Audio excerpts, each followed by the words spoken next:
Di depan aku ni ialah Puma Future 8 Ultimate Creativity Pack. Kita tengok dekat-dekat.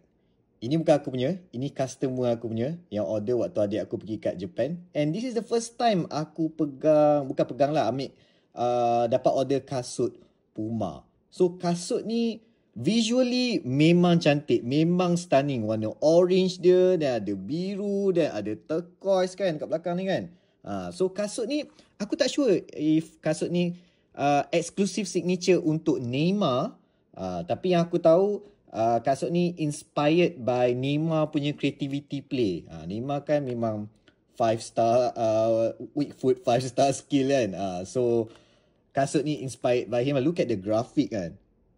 Memang cantik. Visually sangat-sangat cantik lah Puma Future ni. Bagi aku Puma Future ni salah satu kasut yang banyak orang sleep on lah.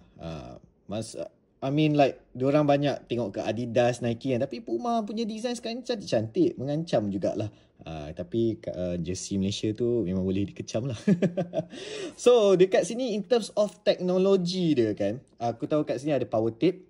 So dia bagi korang lockdown lebih. Sebab tengoklah. Tali dia ada tali. Tapi diorang kata dia nak buat kasut ni main tak pakai tali pun boleh. So this power tape ni untuk bagi korang punya lockdown dan stability support. And then dia ada this called grip zone. Nampak tak dia? Nampak? Dia tak melekit. Dia bukan macam Nike Phantom. Dia ada 3D texture daripada belakang sampai depan. Ini teringat aku satu Nike Mercurial Vapor. Aku tak ingat Mercurial Vapor berapa daripada line-line tu kan. So ini nak bagi grip control lah dekat bola lah bila bersentuhan dengan kasut. And kasut ni memang fully knitted lah.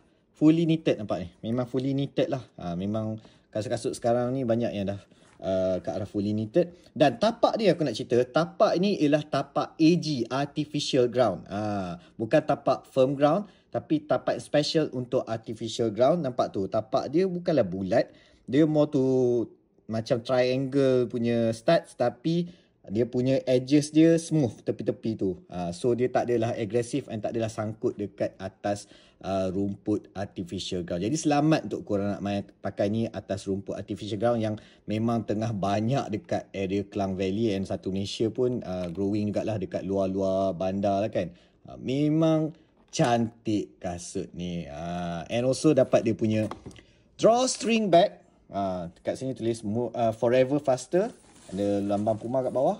And dekat sini lambang Puma sahaja.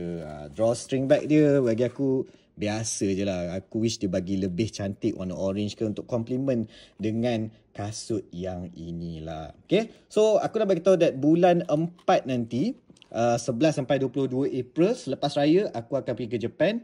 And aku sendiri akan pergi ke Japan. And aku akan buka order untuk kasut bola. So kalau korang nak join, aku akan buka temporary WhatsApp group, link kat bio aku, and aku akan aktif bila dah sampai dekat Japan sana. So, what do you guys think about Puma Future Ultimate 8 Creativity Pack?